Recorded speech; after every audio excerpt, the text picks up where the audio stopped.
Jimenez here. She's running for mayor, and we were going to have cards for you to fill out, but after she answers her questions, you guys can just ask her directly, since she's the only one here. If you have questions, you can just ask her directly, and she can answer them.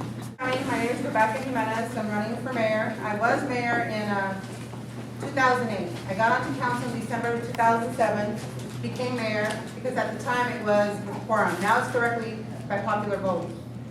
And I was mayor for, I want to say, 9 months, and then I was a council member until May of 2011. So I just decided with a lot of the issues going around with the town and the deficit that we're currently in, and things that really relate to a lot of people, like the cancellation of the toy giveaway for 2 years in a row, you know, accumulation of a lot of things to get him back into the race and run again for mayor, and try to steer the town in the right direction. And this may come up, so how would you improve the education in Guadalupe?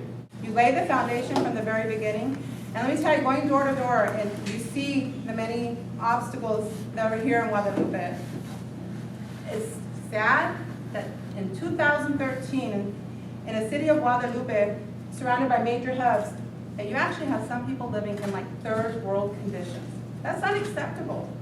And as a council, we need to address this. How would you improve community involvement in town politics? The entire town was leafleted by some amazing young people that have been really getting involved by Councilmember Sanchez. Has gotten many children. He has none of his own, and he's been mentoring them.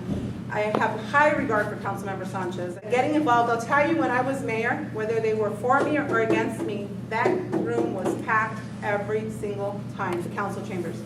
Every council meeting, it was packed. Standing room only. Whether you're for me or against me, just show up, know the issues. And every one of these members here, these candidates were invited. Some even confirmed they were coming, and you see that they did it. Every house here in Guadalupe got a notice to be here. We can only try. You can't give up and say, oh, look what happened last time. They didn't show up. No, you keep doing that. You keep trying. You keep trying to get them involved. You keep inviting them to things.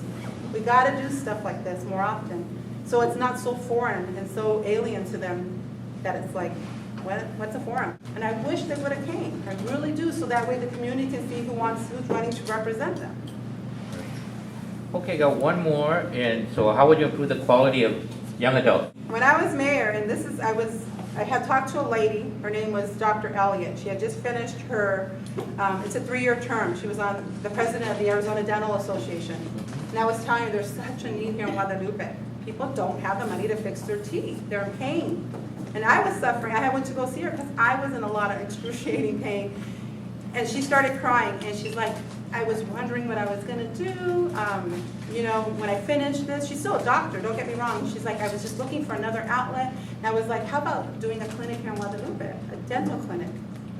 And because another thing, and the reason I'm feeding into about the young kids is, but again, when I was taken out of mayor, everything that I suggested or wanted was kind of shot down. I was a lone wolf there. Many people were like, why are you still there? I said, well, still to be the checks and balances.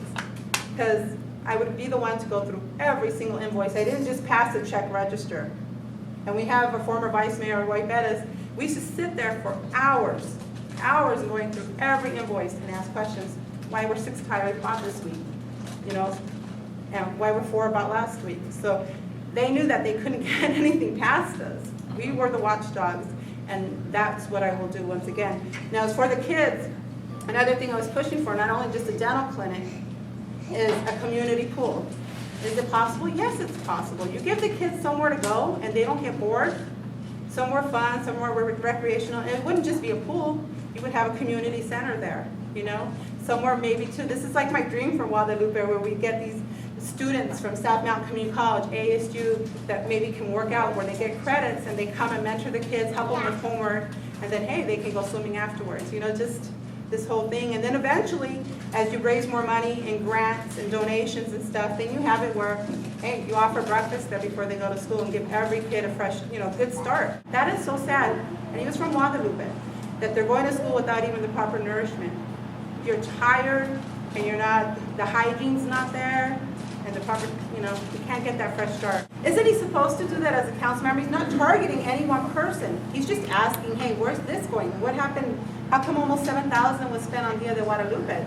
That's unheard of. That was the biggest probably amount that's have ever been spent on that. And then on what? When most of the, only one event, or one performance, or one act, or whatever you want to call it, was paid. So where did all that money go? He started asking questions. They didn't like that. They got upset with him. Emails went awry. You know, that has to stop. He has to do that as a council member. He has to hold people accountable, especially council members that are elected and the mayor that is elected.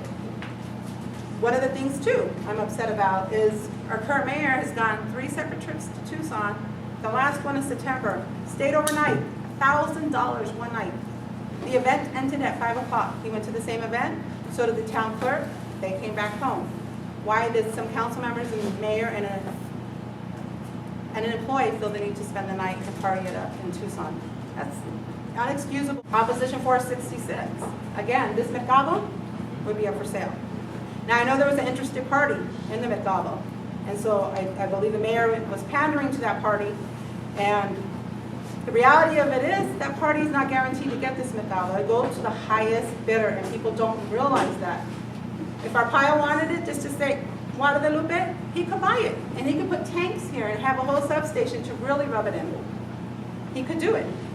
They could tear it all down, because that's most likely someone's not going to buy this and then leave it the way it is, because it's losing money for us right now. And why sell it? Why even entertain that idea right now when the market is probably at the lowest that it's been in 10 years? Why even entertain the idea of selling this Mercado and the land? We're such a small community. You sell the Mercado and the land next to it, that's probably about 1/3 of all the property the town owns in the town of Guadalupe. Why even entertain that idea? Just, I can't even fathom even putting it up for sale. If it's not making money, then you get grants and, hey, put a pool here, put a rec center here, put a 2-story rec center here or something. There's just so many ideas.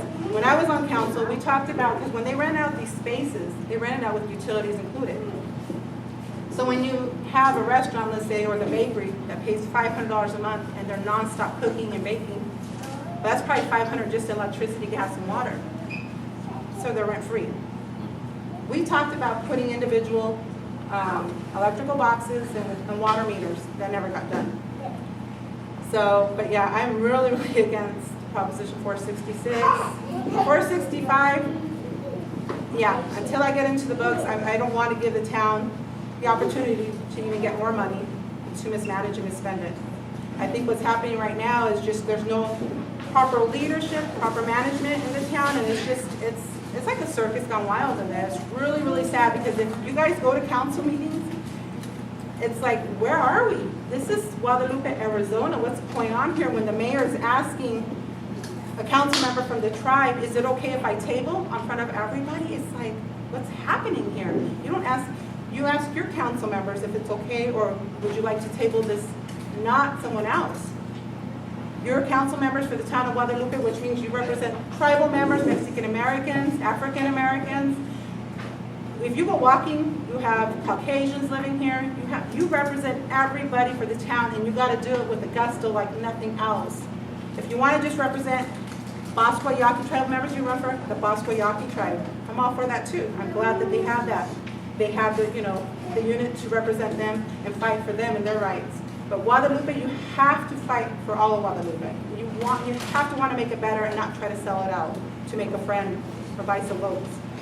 You can't do that. I don't know if you remember Chief Gascon. He was the chief of police for the city of Mesa. He brought down, in 3 years that was in Mesa, he brought down violent crime by 30%. Well, at a forum last year in June for Citizens for Arizona, they invited me to speak, and he is now the DA for San Francisco, and he came in, and we were sitting next to, we were supposed to speak to this group. And one of the things he did was created a neighborhood courts program. So the non-serious, non-violent crimes would answer, let's say, something like this. You create a neighborhood courts, they answer to that court system that you comprise of neighborhood people, and they pick out the punishment. Let's say they have to do 100 hours of community service. And then the great thing about that, they do not get a criminal record. Because in Guadalupe, we cannot afford these high-priced, high-powered attorneys. And I've seen, if you go sit in courts over the years, I have seen our people here get punished and punished and punished. And the outsiders with DUIs, a slap on the hand, just pay your speeding ticket, DUI is dismissed, without them even having a lawyer. I didn't get that, that angered me so much, which, you know, sometimes, you know, I was going to school, took a break, because my little one, but I think I am going to continue to go in the path of law school. Probably be doing a ton of pro bono work just because of what I see and what happens to especially our young men. If you give them a record, they're going to think that they can't go on to a better life, that they've screwed up once, what's the use? I want to be able to give them that second chance where they say, wow, I messed up, but I was given a second chance, and maybe some of the community hours can be spending a couple of hours a week at the senior center. Maybe that would help them when they have the elderly talking to them, because maybe they don't have that. And maybe that's why they steered off the wrong, you know, the right path, and they hit a speed bump. People make mistakes. I just don't want to give, especially our youth, permanent records. And that's why I want to introduce the neighborhood courts program. If they could do it in San Francisco, it's such a huge community, why can't we do it here in Guadalupe? We should be able to, you know, and save a lot of our youth.